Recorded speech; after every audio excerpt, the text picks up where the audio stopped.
We all have moments in life where we wake up and we realize that our dreams aren't working out. Practice all you want, you're not going to be the quarterback for the Birds. Hey, you haven't played in years. Why can't I be quarterback, huh? You're right. Let's see what you got. Hit me. I'm open. Hi. That's why. Now sit down and shut up. And you're not just one break away from scoring that record deal. Come on, turn it on, wind it up, blow it out.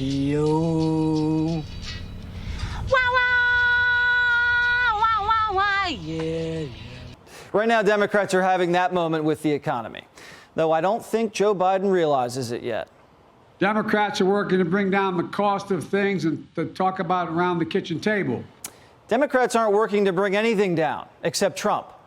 Joe Biden, the Jimmy Carter of the 21st century, has destroyed your money. Inflation printed red hot again, 8.2%, a four-decade high, up again from September. Your 401k is down 25% this year. Don't even look at it. You'll just get upset. Your paychecks are being robbed like they're riding the subway. Wages have gone down every single month Joe's been in office. Look at that, every single month. Biden's economy's garnishing your wages like you're a criminal. Look at that.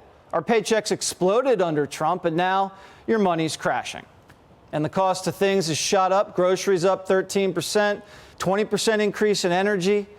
Biden's blowing up the economy like it's a pipeline.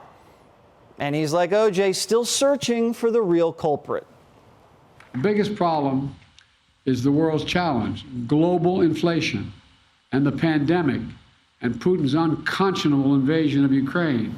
But if you strip the politics out of it, like they do on Wall Street, it's Biden and the Democrats' fault. But the experts at Morgan Stanley, they get it. They say this: excessive fiscal stimulus provided during the pandemic, particularly the last $1.9 trillion package at the end of March 2021, just as the economy was already emerging from the lockdowns.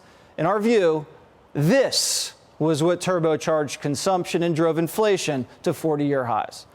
So the $2 trillion COVID relief bill that didn't provide any relief since everybody caught COVID, a bill that not a single Republican voted for, turbocharged prices. But the Biden administration says, at least we're doing better than Venezuela. And not even CNN's buying that.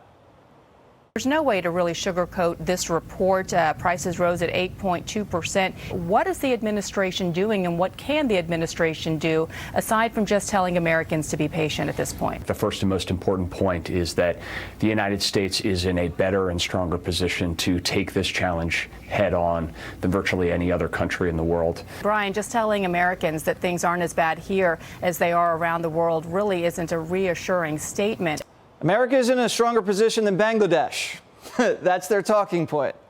Imagine if during Katrina, Bush said, yeah, the French Quarter's flooded, but Indonesia is totally underwater. Does that make you feel better? Everybody knows a recession's coming, even the Democrats.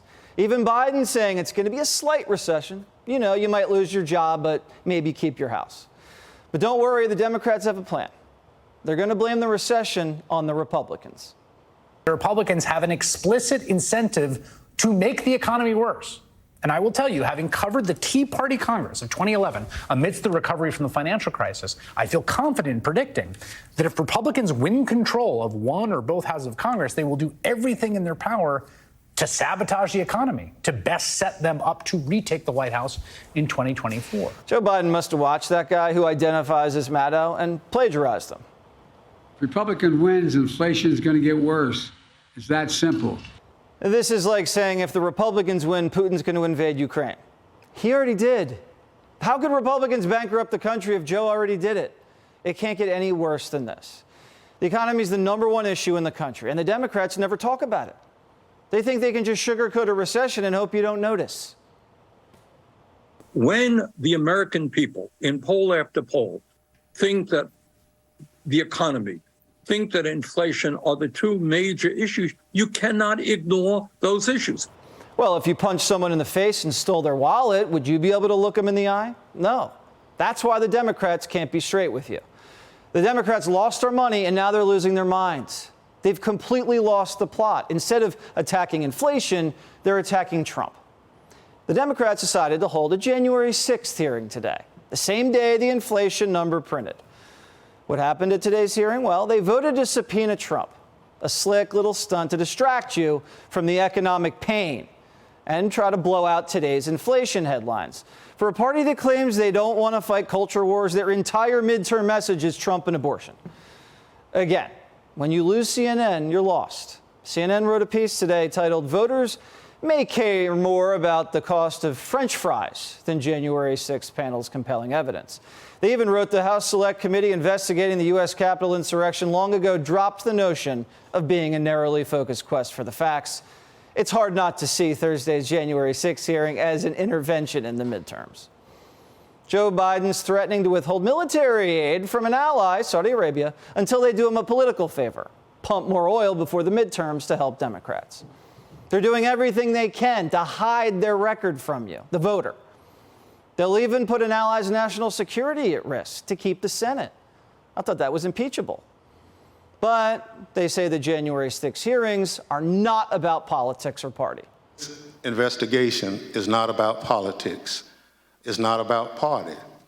It's about the facts, plain and simple. Since when did Democrats care about finding the facts? The Democrats haven't looked back and investigated anything. The origins of COVID, what China has on the Bidens, what happened in Afghanistan for 2 decades, where the money went that we sent to the teachers' unions, the Russia hoax, how Epstein made his cash, why crime's surging, where the 20,000 underage illegals went that Biden lost. The Democrats say an assault on our democracy took place on January 6, 2021, but it actually happened earlier than that, on October 14th, 2020, when the New York Post bombshell story on the Biden crime family was suppressed by the media, the FBI, and other powerful interests, which allowed Joe Biden to win the election. The surveys all show if swing state voters had been aware of it, enough votes would have gone to Trump, swinging the election in Trump's favor. Does that sound like an assault on our democracy? Yeah. The Democrats want to investigate January 6th because they don't think they have any fingerprints on it, but they know they're complicit. They know what they did to the Republican October surprise unleashed the rage we saw that day. And we know that this midterm has nothing to do with January 6th. That day does not affect the lives of voters today. The Democrats know they're about to be held accountable, and they're panicking. We're going to look into every crevice, check under every bed, hear from every single witness, look at every bank transaction, and expose every single dirty trick that they've perpetrated over the last few years. Hey, Sean Hannity here. Hey, click here to subscribe to Fox News YouTube page and catch our hottest interviews and most compelling analysis. You will not get it anywhere else.